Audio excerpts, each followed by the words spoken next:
Assalamu alaikum viewers, how are you? Hope you all are fine. Today our topic is non-terminating decimals. तो non-terminating decimals हम किसे कहते हैं? यहाँ पर आपके पास दो सवाल दिए गए हैं। जब आप इनको हल करेंगे तो आपको वहाँ पर मैं बता दूंगी कि हम नॉन टर्मिनेटिंग डेसिमल्स किसे कहते हैं।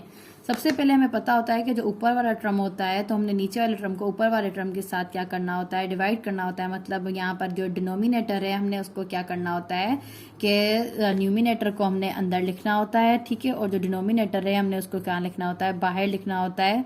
तो मतलब क्या कि अब आप यहाँ पर देखें कि यहाँ पर हमारे पास जो अंदर डिवाइड में टर्म है 7 वो छोटा है और जो जिससे हमें डिवाइड करना है 9 वो हमारे पास बड़ा है। तो अब यहाँ पर अगर आपके पास इस सिचुएशन में सवाल आ जाए तो सबसे पहले आपने क्या करना होता है, सबसे पहले आपने यहाँ पर 0 देना होता है, ठीक है, और आपने क्या करना होता है, उसके बाद यहाँ पर भी 0 देना होता है और यहाँ पर क्या करना होता है, पॉइंट देना होता है। इतनी तो बात आपको समझ में आ गई होगी। अब आपने क्या करना है, अब आपने ये बताना है कि 9 की टेबल में कब हमारे पास 70 आता है। अब हमें पता है कि 9 की टेबल में 70 नहीं आता, तो 9 टाइम्स 7 इज क्या आता है हमारे पास, 9 टाइम्स 7 इज आता है हमारे पास 63। तो अब हम जब इसको इसके साथ माइनस करेंगे तो हमारे पास आंसर क्या आएगा, हमारे पास आंसर आएगा 70।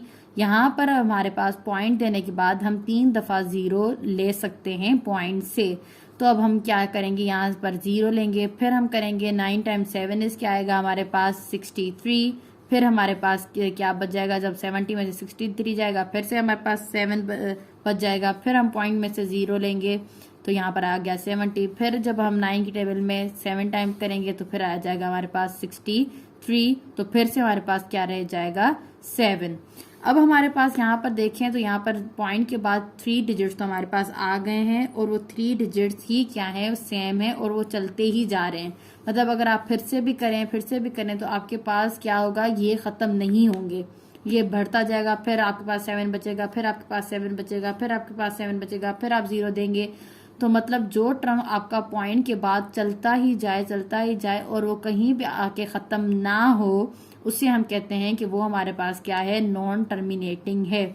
अब यहाँ पर आप क्या कहेंगे कि 7/9 is equal to 0.777 up to, क्योंकि ये चलता ही जा रहा है तो आप ये कहेंगे कि ये हमारे पास क्या है, ये हमारे पास है नॉन टर्मिनेटिंग डेसिमल।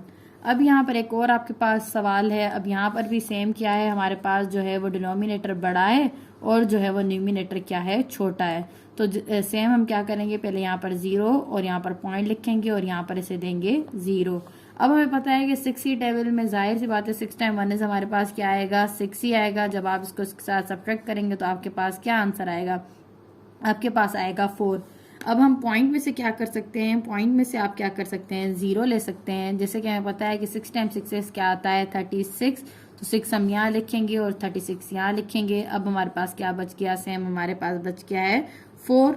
तो यहाँ पर अब क्या करेंगे, फिर हम पॉइंट में से 0 लेंगे, फिर हम 6 टाइम 6 करेंगे तो हमारे पास क्या आ जाएगा 36, एंड देन हमारे पास फिर से क्या बच गया, हमारे पास 4। तो अब यहाँ पर देखें, यहाँ पर भी पॉइंट के बाद हमारे पास क्या हो रहे हैं, नंबर्स रिपीट होते जा रहे हैं। मतलब यहाँ पर 1 के बाद दोनों नंबर्स रिपीट हुए हैं। और अगर आप फिर से उसको करके देखेंगे, अगर आप करके देखें पॉइंट के बाद हमने फिर से 0 लिया हुआ है, तो यहाँ पर हम क्या करेंगे, 6 टाइम 6 इज 36, उसके बाद भी हमारे पास 0 ही आया, तो मतलब 4 ही आया। तो यहाँ पर आप देखें कि जो है टर्म्स जो हैं वो रिपीट भी हो रहे हैं और वो ख़त्म नहीं हो रहे। मतलब पॉइंट के बाद ये नहीं है कि इनका कहीं भी एक जगह पर स्टॉप है, मतलब वो पॉइंट के बाद चलते ही जा रहे हैं। तो ऐसे टर्म्स में हम कहेंगे 1/6 जो है वो हमारे पास उसका आंसर है 1.166, मतलब ये चलता ही जा रहा है। तो हम ये कहेंगे कि ये क्या है हमारे पास, ये हमारे पास है नॉन टर्मिनेटिंग डेसिमल्स। मतलब ये कहीं भी ख़त्म नहीं होने वाले, यहाँ पर ख़त्म नहीं हो रहे, मतलब ये टर्मिनेट नहीं हो रहे, एक जगह पर रुक नहीं रहे, ये चलते ही जा रहे हैं। तो ऐसे टर्म्स को हम क्या कहते हैं कि ये हमारे पास क्या है, ये नॉन टर्मिनेटिंग डेसिमल्स हैं। तो आगे में अगर आपको मेरी वीडियोस पसंद आ रही हो तो मेरे चैनल को लाइक एंड सब्सक्राइब कीजिए। थैंक्स।